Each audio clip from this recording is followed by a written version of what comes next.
Nashukuru nimepata nafasi hii ni kutoa neno. Ni mwalimu mlezi wa wilaya Tamsia. Kwa ninachoenda kuzungumza ni mambo ya Tamsia. Na mambo machache kama manne. La kwanza ni kutoa shukrani.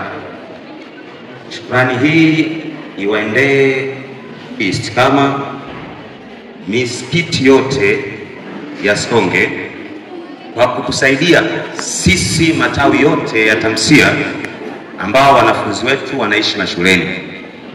Wametusaidia hasa ule muda wa mwezi mtukufu wa Ramadhani. Tumepata futuru. Kwa tunawashukuru sana jamani.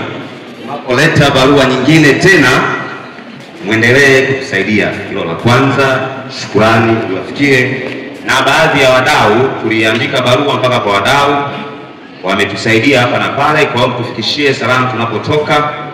Kama unafahamu kuna barua ilifika pale wedha kwa mke wako, mume wako, basi tufikishie salamu hizo kwamba tunashukuru sana. Kuna baadhi ya shule, kuna Kamaji, Ngulu, Piaris, kuna baadhi ya wanafunzi wetu wanaishi mashuleni. Jambo la pili ni kuendelea kuitangaza Tamsia.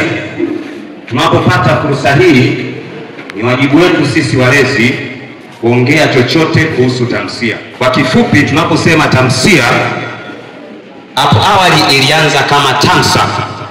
Tulikuwa kwa kirefu chake tunasema Tanzania Muslim Student Association. Ilianza miaka ya 90, lakini baadaye viongozi wetu wa Tamsia taifa wakasema kuna vijana tunawaacha mitaani.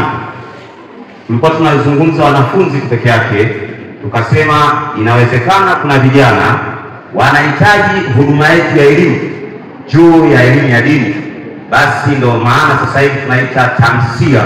Kirefu chake ni Tanzania Muslim Student and Youth Association.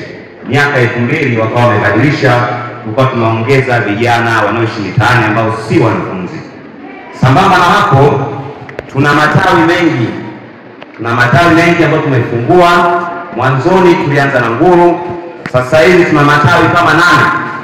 Kianza na Ngulu wenyewe, tuna Kamaji, tuna FBC, tuna Mkolye, tuna Sikonge Sekondari, tuna Kisanga, tuna Tutuo na Piaris. Haya ni matawi ambayo sasa hivi tunaendelea tunayakuza, na leo asubuhi tulikuwa tuna kikao, tunataka tuendeleze matawi zaidi. Twende Ipole, tuna Ugunda Sekondari, twende Migono Sekondari, twende Mpongwe, Pangale na sehemu ambazo tunaweza Mwenyezi Mungu akatujalia tufikie. Habari hakika